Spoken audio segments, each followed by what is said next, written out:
apapun yang terjadi di dalam itu bakalan banyak apapun yang aktivitas di malam hari nocturnal gitu. Dia ngeliat sosok pramugari, dia bilang katanya pramugari cantik, sangat cantik. Dia cuma manggil sini sini, bentuknya putih cuman agak gemuk bulat, jatuh depan tenda. Wow.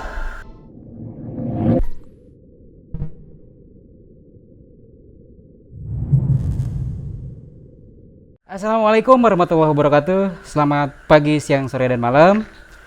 Masih di channel Staribon ID dan masih sama gua Adi Lewe yang tentunya kehadirannya pun selalu dinantikan dan ketidakhadirnya pun selalu dirindukan.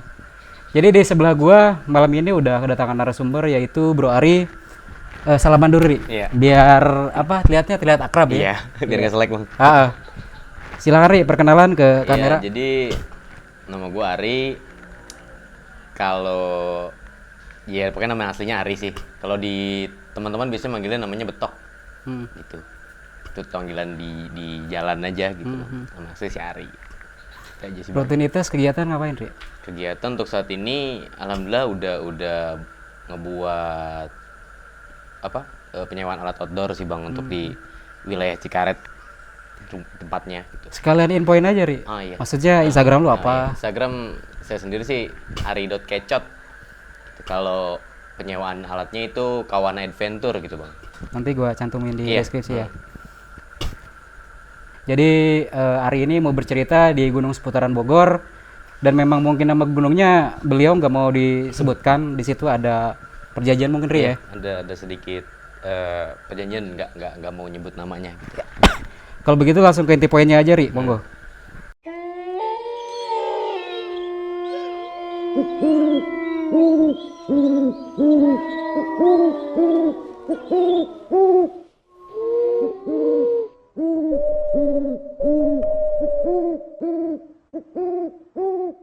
Jadi ceritanya tuh salah satu gunung di wilayah Bogor.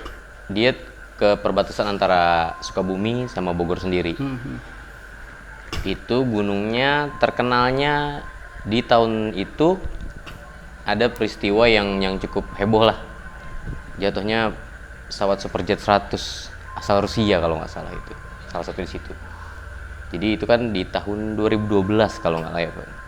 Jadi naik ke mencoba gitu ngedaki ke gunung itu di setahun setelah itu, karena di tahun 2012 tutup. Kita teman-teman nih yang tadinya gunung itu naiklah kita 9 orang gitu Bang, 8 orang cowok 1 orang cewek gitu. Itu gue sendiri sih lupa sih hari apanya gitu, pokoknya setahun setelah itu gunung tersebut baru mulai dibuka waktu itu. Kita naiklah perjalanan, berangkat sih dari rumah, dari Cibinong sendiri. Cuman teman-teman yang lain ini asalnya dari kota Bogor. Tuh. Berangkat itu pagi. Kan untuk akses ke gunung tersebut ini nggak mudah gitu di tahun tersebut gitu. Sangat sulit kendaraan transportasi umum itu. Kita berangkat, akhirnya sewa, kalau di Bogor tuh terkenal mobil L300 mungkin ya. Mobil L300 berangkat waktu itu. Cuman emang kita sih kurang tidur waktu itu Bang. Berangkat tuh kurang tidur. Berangkat aja. Di era itu tuh berangkat 9 orang sampai di lokasi sampai itu kalau nggak salah jam pagi sih. Berangkatnya dari Bogor sendiri, dari terminal kisaran jam 5 pagi. Cuman karena kendaraan susah, terus juga budget kita minim ya Bang ya. Berangkat subuh, cuman sampai pos pendakian gunung itu siang, jam 9 kalau nggak salah. Saya masih agak ingat gitu, jam 9 pagi sampai ngurusin simaksi, ngecek perbakalan dan segala macam lah, ngecek fisik juga kita cek dulu apa yang masih kurang perbakalan kita buat naik gunung tersebut. Setelah udah semuanya oke, mulai pendakian itu jam 10 siang kalau nggak salah. Kalau pokoknya gunung ini tuh ada helipad bekas evakuasi di tahun sebelumnya. Itu ada sebuah ada tempat helipad yang udah nggak digunain. Perbatasan langsungnya sama Kawah Ratu. Kawaratu itu perbatasan. Jadi kita pikir karena di eksimasi di pos pendakian itu 9 sampai 10 jam. Itu jadi dengan apa ya, berangkat juga pengalaman masih minim waktu itu tuh. Modalnya juga berangkat lah gitu. Cuman sambil nyari tahu trek pendakian itu seperti apa gitu. Kita berangkat dan ternyata baru sampai belum pos 1. Kita pikir pos 1 itu. Nyampe pos air terakhir namanya kalau nggak salah Bajuri. Kita ngambil air jam 12, 2 jam. Kita pikir itu deket, ternyata lumayan. Treknya masih masuk hutan normal lah untuk gunung di Jawa Barat normal. Jam 1 sampai, terus kita ngambil air, ada yang melaksanakan sholat. Berangkat lagi itu jam 2, tapi cuaca udah mulai musim penghujan. Enggak, kalau di gunung itu tuh mau semusim panas pun bisa hujan gitu bang, yang kita dapat infonya gitu kan, yang kita cari tahu. Berangkat jam 2, mau berangkat. Selepas dari tempat air terakhir itu, kita pikir namanya gunung umum ada pos 1, pos 2, pos 3. Ternyata di perjalanan itu kita juga kaget juga sih, emang di artikel-artikel yang pernah kita baca nggak ada penjelasan itu. Ternyata gunungnya patok, kurang lebihnya sampai 50 patok sampai puncak, dengan jaraknya setiap satu patok itu 100 meter gitu, dengan vertikal mungkin jauh jadinya gitu. Berangkat kita jam asar itu lupa patok berapa, mungkin kisaran baru sampai patok 10 hujan. Gunung itu tuh bener-bener yang kalau hujan treknya tutup air. Kan di gunung itu terkenal lumpur hidup ya katanya. Temen tuh jadi jalan tuh beriringan asik aja, santai gitu, berangkat sambil tiap waktunya istirahat untuk break dulu gitu kan. Biasalah kalau kita tuh sebat but gitu bang, sebatang baru cabut gitu. Sebat but dulu. Berangkat, temen masuk itu pure, kita juga baru pertama kali namanya mungkin itu lumpur hidup, baru pertama kali juga tahu gitu. Teman masuk bang, jadi lumpurnya itu jalan terus set, cuman kaki kiri kita tuh milih jalan, teman malah masuk berat. Akhirnya udah mulai ya, mungkin di situ juga kita masih minim pengalaman gitu, jadinya panik. Alhamdulillahnya kita bawa webbing gitu. Tarik teman keluar, ternyata pacet full tuh bang, kaki kiri. Udah akhirnya bersihin sejenak lah, biasa operasi pacet biasa itu kalau gunung itu. Udah pacet, berangkat lagi. Maghrib itu pokoknya singkat cerita udah sampai patok-patok sekian lah. Di maghrib itu kita patok 25, di patok 25 ketemu sama pendaki lain, rombongan lain lah gitu. Kita dibilangin emang nanti di depan treknya lumayan curam deh gitu. Cuman kita pikir karena eksimasi waktu kita ada libur, teman-teman yang lain itu hanya 3 hari 2 malam. Berangkatlah kita, tetap berjalan. Maghrib hujan, di hujan deras, kita coba bongkar playset dulu, kita ya menghangatkan tubuh dulu lah bang, namanya di gunung gitu kan. Udah berangkat terus sampai saya ingat tuh di potok 27 itu, dari 25 ke 27 tuh luar biasa jauh banget bang, luar biasa jauh banget. Kita berhenti, buka headlamp, udahlah. Akhirnya udah dengan perhitungan siapa yang di depan, siapa yang di belakang, siapa yang di tengah, kita berangkat jalan. Lepas dari maghrib kita berangkat jalan, jam 7 tuh jalan. Itu di patok 30 sih bang, di patok 30 dari 5 patok, dari 25, 27 buka headlamp, di patok 30 kita berhenti. Karena jalannya ini ternyata kalau di gunung tersebut tuh kirinya kawah, kanannya jurang, jadi jalan lihat akar. Gimana caranya kita harus lewatin jalan ini nih gitu kan, karena udah gelap juga. Headlamp waktu itu juga masih belum secanggih era sekarang. Berangkatlah jalan terus, pokoknya ada, setelah lewat itu kita masang satu orang, teman gua tuh berangkat dulu pasang webbing. Alhamdulillahnya kelewat jalan itu. Ada momen cuman nggak tahu patok berapa, tanjakan itu bang, jalannya agak nanjak. Temen yang ketiga dari belakang teriak, break, dibilang gitu. Posisi sekeliling nanjak, habis nanjak break, Terus kenapa nih, bertanya kenapa dia tuh mintanya break mulu gitu. Tiap 5 menit jalan break, 5 menit jalan break. Kita nggak tahu nih kenapa. Akhirnya dia bilang berat kenapa gitu kan. Cuman mungkin dia di situ tuh udah ngasih kode berat, dia bilang gitu. Cuman kita nggak tahu beratnya berat karena apa. Akhirnya salah satu rombongan bilang, yaudah kita tukeran keril, lu bawa ini gue itu. Cuman enggak, keril santai, cuman berat, dia bilang gitu. Lanjut nggak? Lanjut. Tadinya tuh kita pokoknya estimasi itu mau sampai puncak di hari itu juga. Di perjalanan lagi nanjak, habis tanjakan jalan lagi, nanjak lagi, temen yang belakang teriak break, gerimis tuh bang. Kita buka ponco, saya itu ingat 9 orang. Temen yang paling depan bilang, Ri lengkap. Cuman saya namanya nggak yakin kalau cuman teriak lengkap apa enggak, saya hitung bang. 1, 2, 3, 4, 5, 6, 7, 8, 9, 10. Saya lagi depan, lengkap Ri, mantap, udah mantap aja jalan. Belum, masih bertanya-tanya, cuman nggak berani nanya gitu bang. Di dalam pikiran tuh ini,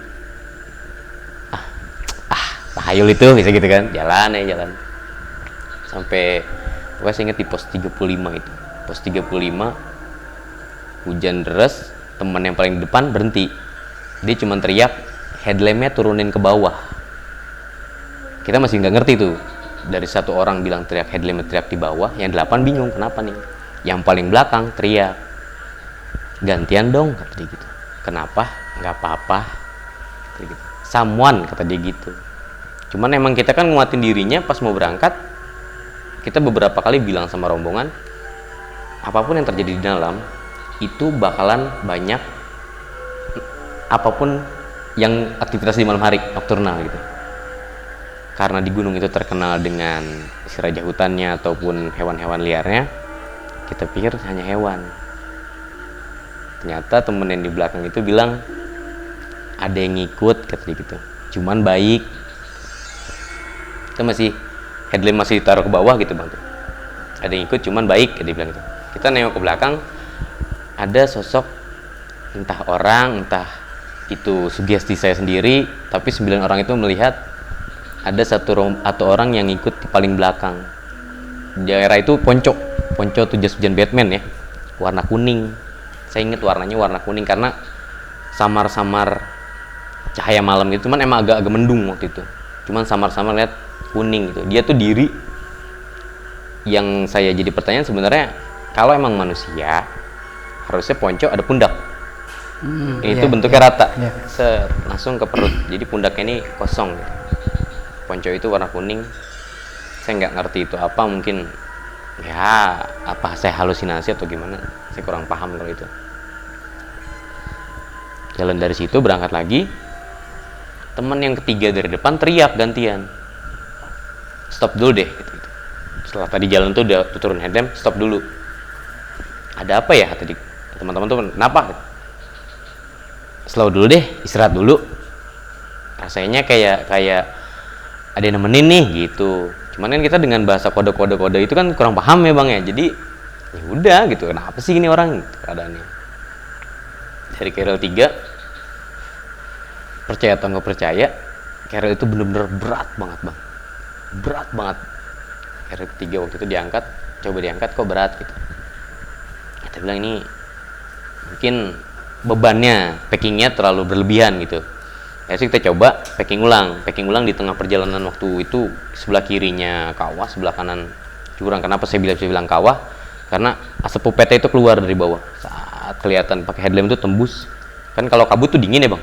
Kalau itu bau banget, aroma belerang itu. Kalau sebelah kanan jurang, saya bilang bisa jurang karena gelap banget, udah langsung curug kayak turunan gitu. Kita coba di situ, kita packing ulang, kita bagi rata lagi, berangkat lagi. Keril itu masih beratnya tuh berat yang nggak masuk ke logika sebenarnya sih bang. Berat karena apa nih gitu kan. Ya adalah salah satu di situ namanya kita orang yang beragama gitu bang, ada yang mencoba baca doa segala macamnya. Jalan tuh masih terasa berat, namun di jalan ini masih bisa terangkat gitu. Yang tadinya begitu diangkat kok berat banget gitu, tapi jalan kok jadi kayak begini gitu. Kita tuh masih nalarnya apa sih ini apa gitu, kok sampai segininya gitu. Belum masalah selesai yang di belakang pakai jas kuning ini masih ada, tapi kita udah nemu hal-hal baru lagi, unik lagi gitu kan. Jalan lagi, entah patok berapa saya lupa pokoknya di situ. Pokoknya itu jam, saya ingat masih udah jam 11 malam. Jam 11 malam kita berhenti lagi. Temen yang paling belakang bilang, gantian gitu. Muka tuh udah rautnya pucat. Cuman dengan teriak lantangnya dia, "Woi, gantian." Ya nggak tahu lah itu apa. Ini masih jadi sosoknya itu, kalau penglihatan saya pribadi, ketika kita berhenti dia agak jauh bang, tapi ketika di jalan, nah dia kayak seolah-olah ikut lagi gitu, ikut lagi gitu. Udah aja pokoknya nggak, ya udahlah di perjalanan itu kita mutusin buat break di Puncak Bayangan. Di gunung itu tuh ada Puncak Bayangan, lokasinya itu depannya pohon gede banget, pohonnya nggak tahu pohon apa, pohonnya gede banget tapi jurang langsung. Jadi di salah satu cerukan pohon gede kita diriin tenda dengan memaksa. Sebenarnya emang nggak boleh diriin tenda di jalur gitu, cuman dengan kondisi sudah malam dan fisik kita udah mulai drop, kita paksa bikin tenda 2 di situ. Set, lagi kita masang tenda, pertama saya ada, mungkin kalau saya ibaratin sekarang itu suara bapak sih, bapak, cuman dia minta tolong dari kejauhan, jauh banget bang, tolong, suaranya sayup kayak gitu. Cuman saya pikir ini capek gua. Temen yang di luar masih ada, cuman saya mau maksa masuk tenda, cuman kan dengan lama-lama kok kerasa serem juga nih gitu. Cuman ada suara tolong. Nah, temen ini yang lagi masak mau buang air kecil, dia agak turun ke bawah gitu, jalannya tempat di Puncak Bayangan itu ada jalan ke bawah, dia turun ke bawah, dia lagi buang air kecil. Itu versi dia setelah kita turun, dia cerita, dia ngeliat sosok pramugari. Dia bilang katanya pramugari cantik, sangat cantik. Dia cuma manggil sini gitu, dengan tatapannya mungkin kita juga bisa nalar lah, di jurang kok ada gitu perempuan yang manggil tolong. Temen tuh udah kayak mau jalan aja, bagusnya dia lagi buang air kecil, ada temen yang ngikutin lagi, tarik, apa yang liat nyebut, astagfirullahaladzim, nggak apa-apa, kita masuk tenda. Masuk tenda itu pokoknya depan pohon gede, kita nggak masang flashlight, hanya pokoknya tenda 2. Mungkin kalau saya sih nalarnya waktu itu di situ mencoba pikir positif, nangka jatuh. Jadi ada nangka kayak dibungkus sama karung, bentuknya putih cuman agak gemuk, bulat, jatuh depan tenda. Buang. Kita udah masuk tenda tuh kadang. Terus dia bilang nggak ada yang berani nyaut, cuman ngerasa semuanya belum tidur, nggak bisa tidur sampai terakhir ngeliat jam itu 1:30, nggak bisa tidur. Terus manggil temen yang samping tenda, bro tidur belum, cuman jawab gitu doang. Tapi di depan tenda tuh ngerasa, saya tuh mau keluar tenda mau ngecek, cuman apa ya yang jatuh gitu kan, jadi pertanyaan sendiri tapi nggak punya jawabannya gitu bang. Akhirnya yaudahlah temen keluar, berani nggak, udah biarin gitu. Oke, di malam itu kita tuh semua 2 tenda itu nggak bisa tidur, karena selepas dari ada yang jatuh itu kita ngerasanya ada beberapa orang, kita bilang beberapa orang yang ya udah bolak-balik gitu, dari bawah tempat teman buang air kecil bolak-balik. Cuman dia emang nggak ngeganggunya, nggak sampai bongkar tenda atau gimana, enggak lah, dia cuman kayak lewat gitu. Cuman kita tetap ini hewan atau makhluk nokturnal lainnya gitu di era itu. Hujan itu gerimis, cuacanya emang parah banget dah. Kayak sampai pokoknya gangguan seperti itu hilangnya tuh pas saat mulai mungkin kalau kita di sini 4:30 tuh udah mulai selawatan kali ya. Kalau di gunung karena nggak kedengeran jadi gitu bang. Jadi bener-bener gangguan itu tuh dari jas hujan kuning itu kita masih nggak tahu lah, pokoknya sampai Puncak Bayangan jas kuning itu nggak tahu kemana. Tapi dari depan pohon yang jatuh itu apa kita nggak tahu, yang memanggil teman untuk kesini pun kita nggak tahu, karena dia yang merasakan, kita tuh entah dia bener atau bercanda gitu. Tapi setelah dari itu mukanya rautnya dengan pucatnya luar biasa. Dari minta tolong ternyata saya pikir saya doang yang sendiri. Kan biasanya ada beberapa pendaki itu bilang kalau di gunung jangan diceritain hal seperti ini, karena kami mungkin mental tempe bang, 9 orang, daripada takutan sendiri omong semua, ceritain aja semua. Kamu denger gak? Denger? Udah biarin aja. paling minta tolong, ya udah coba mempositifkan hal-hal seperti itu gitu. Tapi nyatanya susah gitu bang, kayak gitu. Pagi hari itu selesai, kita jalan lagi. Itu hari kedua. Kita yang tadinya mau berangkat pagi-pagi banget gagal karena semalaman itu nggak bisa tidur semuanya. Mau bercerita nggak bisa, mau sapa-sapaan nggak bisa, tapi ya udah merasakannya masing-masing gitu. Jalan lagi jam 10 siang. Jam 10 siang kita pikir udahlah siang, nggak mungkin ada apa-apa juga gitu. Oke, setelah puncak Bayangan jalannya itu turunan lagi, bolak-balik dia naik turun perbukitan gitu, ketemu webbing berapa kali. Emang selama siang itu nggak ada apa-apa. Sampainya saya pokoknya ingetnya itu mau maghrib 5:30 baru sampai puncak lagi. Kok lama banget gitu. Dengan tinggi gunung yang 2200, kok bisa pendakian sampai dengan waktu berapa jam ini gitu. Molornya terlalu jauh gitu. Sampai di puncak ketemulah ada satu rombongan. Dia ternyata di depan kita. Dia ketemu, tadinya kita mau sampai puncak udah turun lagi karena waktu itu kita mau lewat 2 jalur. Yang satu lewat jalur utama, yang satu lagi jalur milik warga lah gitu. Salah satu milik warga setempat gitu. Dan naik ketemu sama pendaki, dia berempat. Cuman yang satu ini begitu kita giring tenda dia ngebantuin, dia ngomong ke ini dulu, ke makam dulu, ziarah, ngirim hadiah puji. Udah kita laksanakan, selesai dari situ kita ngobrol. Langsung dia menanyain to the point, ketemu apa? Dia bilang gitu. Ketemu apa bang? Enggak ketemu apa-apa, gak usah bohong, katanya gitu. Itu pendakinya saya ingat dari Cianjur, 4 orang. Cuma namanya siapa saya nggak mau tanya. Kita ngobrol-ngobrol, dia langsung to the point, per-peran kalau dia ketika habis puncak Bayangan turunan itu ada webbing. Aduh, merinding juga nih. Santai, relax aja, relax. Merokok dulu, merokok. Iya. Kopinya diminum dulu. Iya. Lanjut ya bang ya. Lanjut. Ya, jadi teman-teman pendaki yang dari perempat itu, dia dari puncak Bayangan memaksa. Dia bilang itu dia udah jam 11:30 malam, dia udah sama merasakan hal-hal yang kita rasain. Cuman dia tidak diikuti, tidak merasakan kerja berat, tapi dia di puncak Bayangan itu sama halnya ketemu si Mbak Pramugari mungkin bilangnya ya, sama suara samar-samar bapak-bapak tuh, tolong. Dia tadi mau camp di situ, cuman atas voting suara berempat jalanlah mereka memaksakan jalan. Itu kata dia 1:30 apa 1:30 gitu. Dia lagi naik webbing, lagi pegangan, temen yang paling atas sudah mau sampai, dia ngeliat sosok, maaf ya, pocong tapi kotor banget dia bilang. Dia ngeliatin ke arah dia gitu, tapi gini bang kayak nih. Jadi gitu, dia tuh ngeliat cuman udah ya, dia cuman ya dibilang. Terus gua menanyakan lagi, bang, ketika lo ngeliat itu apa yang lo dipikirin lo bang? Gua nggak ada, dibilang. Dia nangis, dia bilang gue nangis gitu. Gue nangis karena mungkin udah ketakutan yang luar biasa, atau entahlah di pikiran dia apalah yang lain. Dia ngeliat sosok itu.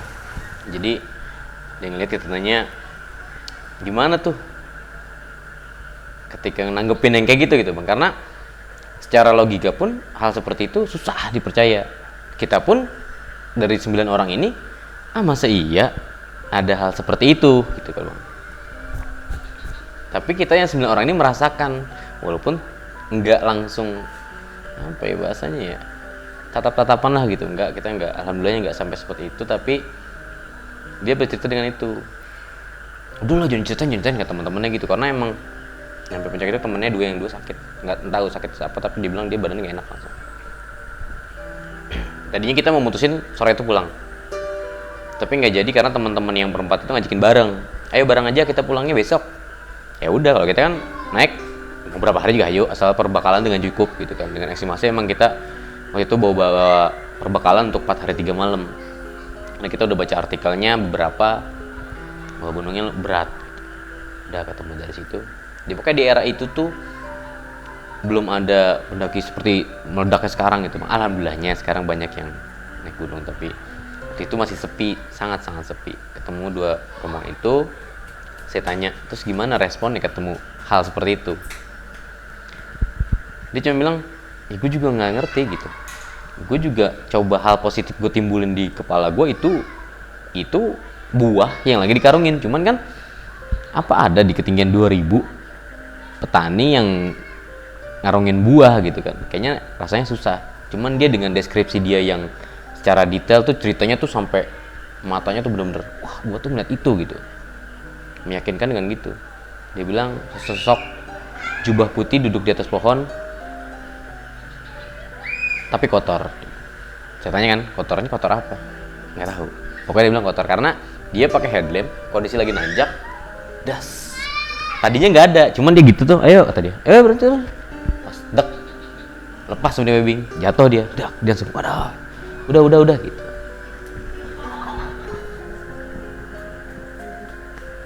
Temen-temen yang 9 orang tuh yang di rombongan gue sendiri, yang paling depan itu bilang, dia cengengesan ya. Waduh, kata dia gitu, kenapa Jo? Namanya teman namanya Bejo di daerah Sari Bogor. Itu paling depan rombongan. Kenapa Jo? Nggak apa-apa, dia bilang gitu. Cuman dia masih senyum, tapi dia pengen cerita gitu. Cuman dia masih menahan karena kita 9 orang ini mentalnya udah mulai diayak-ayak nih gitu. Malam itu pokoknya di malam kedua kita di puncak. Ternyata temen dari rombongan kita 9 orang, satu perempuan ini lagi dapet. Tiba-tiba dapet perempuan gitu kan, menstruasi ya. Terus di situ 8 orang laki-laki, satu orang perempuan dapat. 8 orang ini bisa apa gitu dengan dia, alhamdulillahnya bawa perbekalan pembalut gitu, karena dia bilang ini biasanya nggak di tahun ini, cuman kan karena reaksi di gunung mungkin kecapean jadi reaksinya keluar lah gitu. Dapat di malam itu habis maghrib, saya ingat banget habis maghrib kita lagi coba bakar api unggun gitu ya, karena emang cuacanya di gunung itu dingin, cuman apa ya, dinginnya nggak sedingin gunung-gunung biasanya gitu. Mungkin karena kita udah ketemu hal-hal sebelumnya kali gitu ya, dapat entah itu teguran atau sambutan atau apa, kita juga kurang paham sama hal seperti itu. Si perempuan ini di rombongan kita lagi tidur, dibilang dipeluk, suara gitu, dia teriak tuh, wah kita dari 8 orang yang masih depan lari semua, kenapa gitu? Nggak apa-apa, dia bilang gitu. Nggak apa-apa, udah nggak mau tidur tapi sletingnya dibuka, dia bilang gitu. Dia bilang mau tidur dengan sleting dibuka. Lah emang kita berdelapan ini mencoba hal positif, namun kan ada apa nih gitu, tidur kok minta sleting dibuka gitu. Udahlah asik lagi ngobrol sama teman-teman yang berempat dari Cianjur itu, karena mungkin kita terlalu lelah di malam sebelumnya, jadi coba tidurlah gitu, tidur cepat karena besok kita harus pulang gitu kan, karena teman-teman yang lain tuh punya kegiatan masing-masing. Kita malam tidur cepat semua, dari kita tuh bersembilan 2 tenda. Temen yang di Cianjur yang tadinya tendanya agak di depan mundur dia gitu, karena di puncak gunung itu di sini ada makam petilasan, jadi agak panjang ke dalam ini, model-modelnya kayak pohon kapuk mungkin ya, kayak gitu. Jadi pohonnya tuh saya juga kurang paham sih pohon apa gitu, pohonnya batangnya tinggi tapi daunnya tinggi di atas gitu, di atas doang. Entah itu sugesti atau memang benar-benar kita merasakan hal itu gitu. Jadi dari 9 kelompok kita ditambah kelompok teman itu 4 orang, 13 orang sama-sama mencium bau, mungkin deskripsinya tuh baunya kayak, kita kan pernah di rumah suka ada tikus mati ya, bangkai tikus. Bangkai tikus gitu. Cuman ini baunya tuh lebih nyengat banget bang. Nyengat tuh kayak bahasanya orang-orang dulu tuh kayak teh ayam ditempel di hidung mungkin. Bau banget, bau. Itu baunya tuh nggak bisa digambarin, tapi saya sendiri pun sampai saat ini masih inget baunya tuh seperti apa gitu. Kita pikir nanti ada pendaki yang tadinya memperingati kita di sebelum pos puncak Bayangan, ternyata nggak naik gitu. Nggak tahu dia istirahat dulu atau besok naik. Tapi kita sampai malam itu jam 11 nggak ada pendaki datang lagi. Kita mencium bau itu, hal yang sama. Akhirnya kan semuanya ngerasanya kok di dalam tenda seperti ini gitu.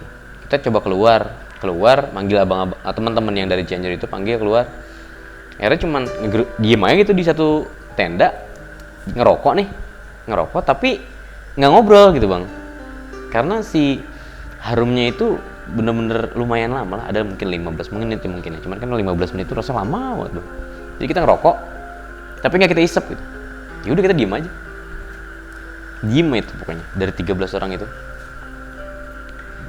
cuma diem-dieman. Pokoknya ya udah semakin malam dingin, alasan lah teman-teman dari nggak tahu alasan atau emang ngantuk, udah tidur tadi gitu. Dia tidur masuk ke tenda, kita pun sama melakukan hal sama, kita tidur udah pokoknya pules lah di situ. 3:30 karena saya nggak karena saya kalau tidur pakai jam tangan kan, 3:30 saya lihat bangun tuh 3:30. Apa ya, abang pernah dengerin sinden Jawa gak bang? Pernah. Kayak gitu bang. Cuman bukan kalau gunung di daerah Jawa biasanya gamelan ya kata-katanya. Cuman kalau gunung itu sih sinden sih saya nggak dengernya. Sindennya sairnya apa saya nggak tahu, nggak jelas. Cuman saya nggak dengar. Saya nggak cerita. Saya cuma bangun ngelihat temen, dia melek gini aja, senyum ya. Aduh udah maksa tidur lagi tuh, nggak bisa tidur sampai pagi. 6:30. Pokoknya 5:30 kita ya ngeliat sunrise lah segala macam, keluar coba happy. Udah kita beres-beres, kita pakai hari ini kita pulang. Oke, pulang. Terus teman-teman dari Cianjur pun ikut pulang berangkat. Kita pulang pamit sama ya kirim doa lah sama yang di atas pastinya, tapi di petilasan itu kita ngirim doa, ngirim hadiah lah. Kita turun. Itu hal baru di saya pun begitu turun. Dari pas berangkat jalur yang pertama itu patok 1-50 dengan radius jarak 100 meter, turun ini kok Asmaul Husna gitu. Kita lihat 99, terus yang terakhir itu maaf saya juga kurang hafal sih. Terakhir itu masih ngira-ngira nih apa kok tulisannya seperti ini. Jadi dia laminating tempel di pohon, laminating dia. Itu jaraknya nggak terlalu jauh, mungkin kisaran ya 50 meter kali ada. Karena turun nggak terlalu terasa, turun sampai pokoknya di sebelum pos air terakhir kalau jalur yang kedua ada 2 pohon gede banget, pohonnya tuh gede.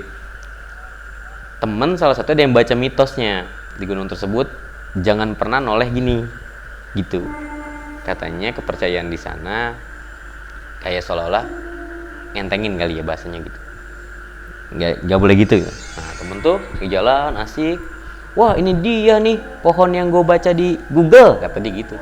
Terus temen itu dia lupa bang, jadi asal ceplos saya gitu, namanya banyolan kadang-kadang ya.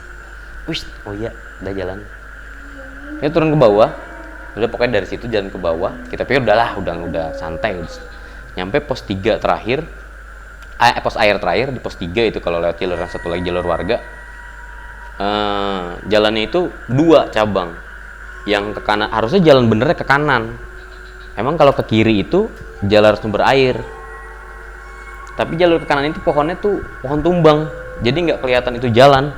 Kita mikirnya ke kiri aja, kita istirahat, ya isi perut lah, sebatang ngobrol-ngobrol, ngopi dulu. Kita pulang ke kiri, harusnya tuh sebenarnya jalan di kanan. Kita ngambil kiri, jalan terus kok lama-lama curam, kok kayak gini ya gitu. Perasaan kemarin baca di artikel jalur warga ini nggak seperti ini gitu. Kok makin lama makin curam ke bawah, makin banyak pacet di gunung itu tuh, banyak banget pacet. Temen yang paling depan bilang balik lagi. Kenapa? Kita nyasar gitu. Wah udah dari semalam digangguin seperti itu kok kenapa kena lagi nih gitu. Udah bertanya-tanya, pikiran udah campur aduk lah, udah segala macamnya. Kita istirahat maghrib, jadi kita dari ke kiri itu jauh banget, emang turunnya tuh jauh, tapi entah malah kemana. Kita coba balik lagi maghrib kita break saat untuk teman-teman yang mau melanjutkan sholat dulu segala macam. Saya nggak dengar hal yang sama di malam itu. Sinden, saya ingat sinden perempuan, cuman rintihannya itu suaranya kayak apa ya, mungkin kayak sedih gitu. Sinden itu tuh suara sinden, saya ingat banget sinden itu.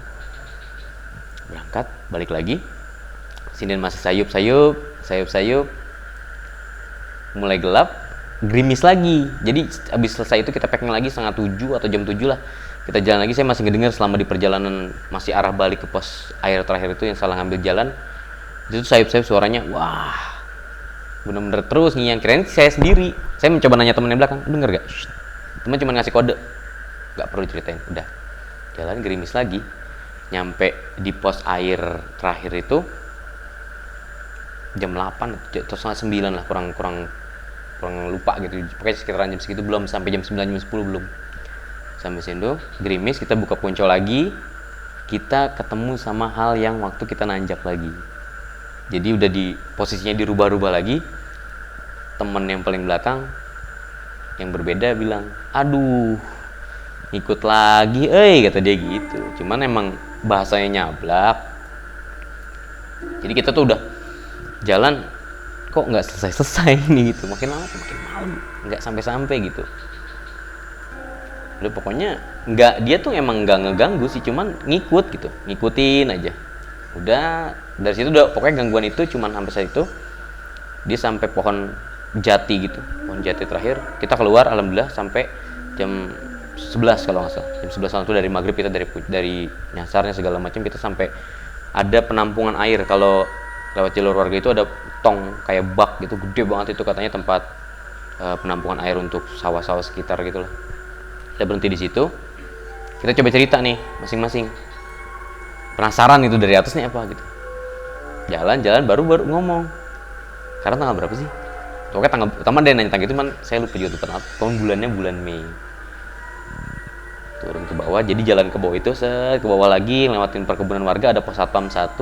Kita berhenti itu istirahat, ngobrol sama satpamnya. Pak, gitu. Alhamdulillah turun gitu. Iya. Alhamdulillah ini turun ke sini, iya. Jam berapa ini? Dari atas jam berapa? Kita bilang dari 3:30 dari asar. Oh alhamdulillah tuh udah sampai sini mah udah ya. Terus namanya kita lelah gitu ya, istirahat dulu. Ngobrol lah sama satpamnya tuh warga sekitar, satpam perkebunan itu, ngobrol. Kita ngejelasin bahwa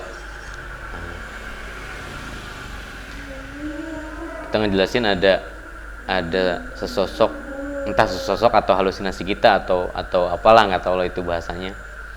Ada yang ngikutin Pak dari kita naik sampai turun. Bentuknya apa? Dia bilang. Dia langsung ngomong kayak jas hujan kuning ya gitu. Terus kita langsung, iya Pak, apa-apa itu banyak kan. Ternyata katanya ya, ini juga nggak tahu gitu bener apa enggak, dari keterangan bapak satpam itu menyerupai kantong jenazah. Memang bentuknya tuh kalau saya ingat-ingat lagi, dia bentuknya punggung, nggak ada si pundak, tapi memang kayak jaket, tapi pas mukanya itu tunduk gitu, jadi kayak pakai ponco. Cuman jalannya ya kalau orang manusia biasa, saya bilang gitu kan, pasti si pundak tuh gerak. Ini nggak gerak, ini diem aja, kayak datar aja gitu. Kan sekali-kali ngeliat, aduh gitu, ngobrol sama si bapak itu. Pokoknya lepas dari itu ketemu bapak, kita curahin semuanya. Pak satpam itu pun menceritakan kembali bahwa sebenarnya kan di gunung itu baru dibuka dan masih jarang ada pendakian karena bekas terjadinya kecelakaan pesawat itu. Jadi masih jarang banget gitu. Dari situ dia menceritakan semua, kita ceritain bahwa apa yang kita rasain, apa yang kita lihat. Menurut kepercayaan sekitar itu, setelah kejadian itu memang auranya agak berbeda gitu. Jangankan untuk di atas gunung tersebut, di lingkungan pun kadang ada merasakan para petani gitu yang ngambilin kayu segala macamnya tuh merasakan hal seperti itu. Cuman hal lumrah di situ katanya, tapi bagi kita orang awam kan wah gitu. Dan baru dari situ kita mikirnya ternyata di gunung itu nggak gampang gitu. Hal seperti itu yang sampai saat ini masih saya tuh masih tiap perjalanannya, tiap momennya gitu ingat bahwa wah ini gunung yang luar biasa gitu kan. Di waktu itu tuh kita tuh sampai, apalagi gitu kan, kalau di gunung yang kita bisa peluk kan cuma agama kadang-kadang, kan lagi hal-hal kayak gitu. Jadi buat kita belajar sih, jadi kita belajar banyak dari hal-hal kayak gitu tuh. Itu sih cuma ceritanya cuma segitu doang. Masih banyak, cuman agak lupa gitu. Siap Ri. Nah Ri, cerita lu menarik dan gue juga ngedengerin lumayan agak merinding juga. Cuma memang gue gak mau nyebutin tapi udah gue sebutin ya. Sekarang gini Ri, ini giliran tanya jawab karena gue nih mata netizen nih selalu salah mulu gitu. Aduh, makanya gue namanya laki-laki bang. makanya gue dari tadi tuh mendengarkan. Jadi setelah lu beres cerita baru sih tanya jawab gitu. Ketika lu naik itu kan memang ada beberapa patok Ada yang memang bisa lo hitung sampai 35 ya. 50 50 sampai ya? puncak tuh 50. Nah yang pengen gue tanyain itu masih rancu tuh, maksudnya setelah lu turun yang dimaksud lu Asmaul Husna tuh apa? Nah, jadi kalau kita lewat jalur utama, itu jalur utama milik Taman Nasional, itu tuh patok, nggak ada pos 1, pos 2, pos 3, kita nggak pernah melihat itu. Biasanya untuk saat ini gunung-gunung yang udah umum lah gitu, ada shelter ataupun ada bacaan pos sekian gitu. Tapi gunung itu ketika berangkat cuman patok, nggak ada istilah shelter segala macam pos, nggak. Saya berani jamin itu waktu itu di era itu cuman patok. Tapi pas turun, jadi dia yang kita kira patok lagi nih, ternyata Asmaul Husna. Kenapa kita bilang Asmaul Husna? Pas mulai satu Asmaul Husna yang pertama itu setelah ngelewatin Pohon Jati. Jadi Pohon Jati kita kan setiap ini gitu. Jadi itu juga alhamdulillahnya jadi patokan ketika kita nyasar. Kita ngambil jalur ke kiri di pos air terakhir. Itu kita nggak tahu pos apa, tapi warga sih bilang itu pos 3, pos air terakhir. Asmaul Husna ini hilang, nggak ada nih. Nggak ada. Makanya temen yang paling depan alhamdulillah menyadari, karena kita tuh jalan udah nunduk aja. Udah ngerasa malu ya mendiri-diri. Ngerasa baru balik. Kita baru di pos air itu Asmaul Husna yang ke 55. 55. Cuman juga urutannya saya nggak hafal, tapi ada tulisan Arab 55. Jadi sampai turun lagi ke ke jalur warga, perkebunan warga itu patokannya Asmaul Husna. Kita juga nanya sama Saptam kenapa Asmaul Husna gitu. Ternyata emang di tiap-tiap malam tertentu dipakai ziarah sama warga sekitar gitu. Jadi makanya ada petilasan makam di atas. Nah, makanya kenapa gua tanya itu biar maksudnya teman-teman yang nonton maksudnya lebih apa ya? Lebih dapat lah gitu. Ya, ngerti jadi ya. Lebih mengerti. Iya, di belakang layar gua ketawa-ketawa mulu nih. Gua kalau ngomong tuh selalu salah mulu gua. Apalagi di mata editor, salah mulu gua. Kadang gue pun bang kalau ngobrol gitu biasa aja gitu, ketawa-tawa ya. Ini kalau selalu setiap cerita pengalaman ini tuh ya udah gitu, gue tuh antusias banget gitu bahwa ini tuh pengalamannya bener-bener wah, di era itu masih jarang orang, tapi kok sosok-sosok yang nokturnal ini menampakkannya signifikan gitu. Bahkan kita tuh buat nalar di hal-hal positif susah banget gitu bang. Iya. Gitu. Luar biasa Ri. Jadi pesan lo boleh disampaikan lah gitu. Menurut gue gini sih bang, siap nggak siap, ini udah eranya modern banget gitu, milenial. Media sosial tuh udah jadi salah satu mungkin patokan orang sekarang ini media sosial. Karena begitu luar biasa, nggak menyalahkan media sosial juga. Kita kan bisa memanfaatkan media sosial sebaik mungkin, itu lebih baik gitu kan. Untuk saat ini kurangnya persiapan sih bang. Kayaknya mungkin ya sepenglihatan saya. Kadang ada beberapa kan kadang saya nyewain alat ya, ada teman-teman yang masih sekolah, saya tanya mau kemana, mau naik gunung, siapa yang ngajak gitu. Jadi bukan yang maksudnya melarang, tapi persiapin dulu gitu. Persiapin dulu, ini tuh olahraga yang sebenarnya berat, cukup berat, sangat berat bahkan itu. Jadi dia tuh cuman mau modal kertas. Iya, nggak apa-apa Ri, nggak apa-apa. Kertas gitu kan. Kita bukan menghakimi kok. Itu nggak menghakimi.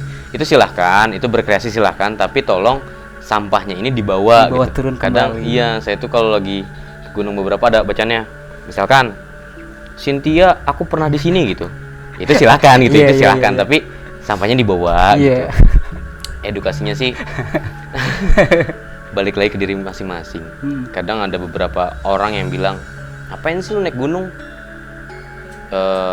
Gunung sekarang tuh banyak orang, kita nggak bisa menyalahkan gunung. Karena setiap orang berhak menikmati gunung, setiap orang bisa naik gunung. Balik lagi ke diri kita, apa yang kita cari.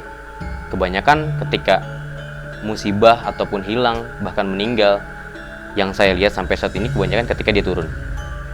Ketika dia turun gunung selalu. Karena yang saya menyikapinya gini. Kalau orang naik, ketika teman di belakang tertinggal, dia punya sama-sama paru-paru sama, anatomi tubuh sama, dia capek, dia ngeliat temennya. Tapi ketika turun, dia pengen buru-buru, pengen terpacu nih, bahwa wah gue masih kuat kok. Sedangkan kita nggak tahu bahwa rombongan kita itu masih ada beberapa orang di belakang.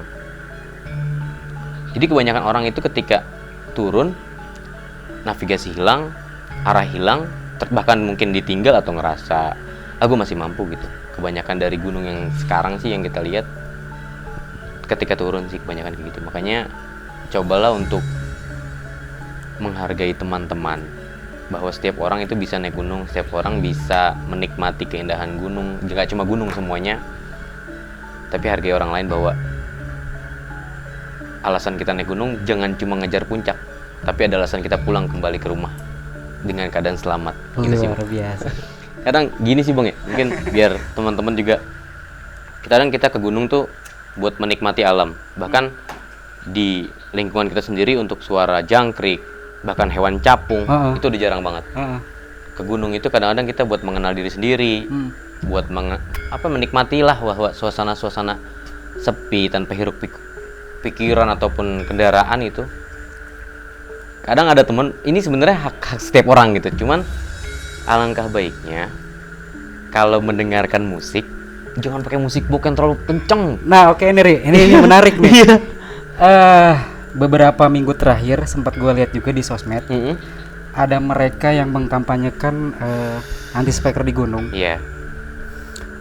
Itu sih gue pengen tahu tanggapan lo kayak gimana tuh masalah hal tersebut, karena gini, apa sih kalau bahasa Ciamisnya campaign lah ya, kampanye lah ya Kampanye, gitu. iya. Gue ngomong tinggi-tinggi takutnya ntar editor pada itu ngetawain gue mulu tuh. Nah sikap lo sendiri gimana Ri? Setanggapan gue Bang ya, kalau gue pribadi menikmati musik, menikmati apapun itu silahkan, tapi kan kita harus menghargai orang lain. Kadang misalkan saya suka sama musik dangdut, abang suka sama lagu metal, alangkah baiknya kita mendengarkan sendiri, abang pun mendengarkan sendiri, dibandingin kita musik box yang kenceng. Sebenarnya balik lagi itu mengganggu ekosistem, sangat-sangat mengganggu ekosistem, karena hewan itu nggak ngerti sama lagu-lagu yang biasa kita putar, apa remix, Iyalah. apa Apalagi Metallica, terus Burger Kill ya nggak? Mereka nggak bakal ngerti. Satu lagi, kan hutan ini kita namu ya Bang ya. Ada beberapa orang ketika sekarang yang kita lihat di media sosial banyak banget serangan babi hutan, monyet di gunung. Itu balik lagi sebenarnya mereka nalurinya bertahan hidup. Tolonglah teman-teman ketika ngelihat hewan-hewan itu jangan pernah dikasih makan. Nari ke kamera Oh, iya. ini biar pencapaiannya lebih dapat, emosionalnya Kalau lebih dapet. yang sekiranya naik gunung silakan, menikmati itu silakan, segala macam hal, nggak cuma di gunung. Kegiatan outdoor punya resiko, punya tanggung jawab. Tapi alangkah baiknya ketika ada hewan-hewan yang nalurinya itu sebenarnya di alam untuk bertahan hidup, hukum alam itu, jangan pernah sekali-kali untuk ngasih makan ke hewan-hewan liar itu. Karena nantinya entah setahun, 2 tahun, atau bahkan beberapa tahun kemudian hewan itu bakalan balik mengganggu kita. Karena dia ngerasanya manusia ini bisa ngasih makan ke dia gitu. Sebenarnya hewan itu nalurinya emang alaminya untuk bertahan hidup, entah itu saling membunuh ekosistem. Itu jangan pernah mengganggu ekosistem. Sekarang mungkin pada dasarnya hewan itu takut sama manusia, karena di gunung itu ada jalur untuk pendakian, ada jalur hewan. Pihak-pihak dari perhutani ataupun pihak-pihak terkait di situ sudah memilih jalan yang sebenarnya aman dilintasi. Kita harus sama-sama ngejaga lah jalan ini, karena kita harus bisa meminimalisir kecelakaan-kecelakaan yang begitu banyak saat ini. Umur-umur belia udah meninggal gitu. Jadi sama-sama menghargailah. Segitu aja Ri ya. Ya, mungkin banyak sebenarnya. Banyak ya. Hal gitu, cuman Nah itulah yang paling ekstrim gitu. Jangan dipikirnya gunung itu banyak hantunya gitu. Setiap tempat kita harus menghargai yang ada di situ. Bahkan di agama pun katanya iman itu harus mempercayai makhluk astral gitu. Mungkin waktu itu entah pengenalan atau mengucapin selamat datang. Cuman sih kalau bisa mikir kalau selamat datang kayak gitu jangan dah. Jangan gitu. Kayak gitu sih bang. Yang utama sih etika ya, ada etika. Di mana bumi dipijak, di situ langit dijunjung. Kita berbagai macam ras budaya di Indonesia. Kadang kita di sini ngomong seperti ini, di daerah lain nggak bisa berbicara seperti ini, seperti itu sih bang. Bahwa kalau mungkin kita ngeliatnya cuman di rumah gue santai. Kalau nggak misalkan ke Gunung Gede, ini kayak gini, ini daerah rumah gue. Kadang ketika kita main ke tempat lain nggak bisa disamaratakan seperti itu. Nggak bisa menyepelekan lah. Nggak bisa. Ini luar biasa teman-teman. Tapi memang Ari biasa di luar sih. Ari ya? Terkadang. Iya. Ada yang mau sampaikan lagi nggak? Untuk sih, yang penting mah kesannya sih teman-teman mau ke gunung ataupun mau ke laut, melakukan kegiatan berbagai macam kegiatan outdoor itu silahkan. Masing-masing orang boleh menikmatinya, silahkan, nggak ada yang pernah melarang. Yang terpenting hal utama izin orang tua. Yang kedua, kenali diri sendiri. Olahraga itu jangan pernah ditinggal, minimal tuh harus ada pergerakan tubuh lah, otot-otot tubuh. Terus ketiga, ketika kita datang ke suatu tempat untuk melakukan kegiatan outdoor, sampahnya tolong diperhatikan. Kadang kita bawa sampah, kalau orang-orang kasihan tuh yang di gunung bawa sampah bertonton sampai turun ke bawah, itu luar biasa. Makanya malulah sama diri sendiri. Jangan ngaku pecinta alam kalau sama sampah aja masih nggak peduli. Iya. Oke teman-teman, untuk di sesi video kali ini kita bukan disudahi. Kita cut dulu sampai di sini. Luar biasa dari cerita Ari. Semoga ada yang bisa teman-teman ambil manfaatnya, dan biar nggak gagal paham, teman-teman tonton dulu videonya dari awal sampai akhir biar dapetin manfaatnya. Ya nggak, karena nggak semua narasumber, nggak semua orang itu bisa menceritakan pengalamannya dengan sedetail mungkin, karena mereka juga ada yang awam sama yang namanya storytelling dan segala macamnya. Gua kagak ngerti lah. Banyak di kolom komentar tuh suka ada yang bilang storytellingnya kurang dapet bang gitu, karena sebenarnya kita ngomong di sini juga memang pure aja gitu ya. Kadang mengingat hal-hal yang tidak perlu diingat itu sulit. Ya sulit. Ya, pokoknya tapi kalau ada hal positif ambil, tolong diambil. Tapi kalau ada hal-hal negatif ataupun salah kata, saya pribadi minta maafnya.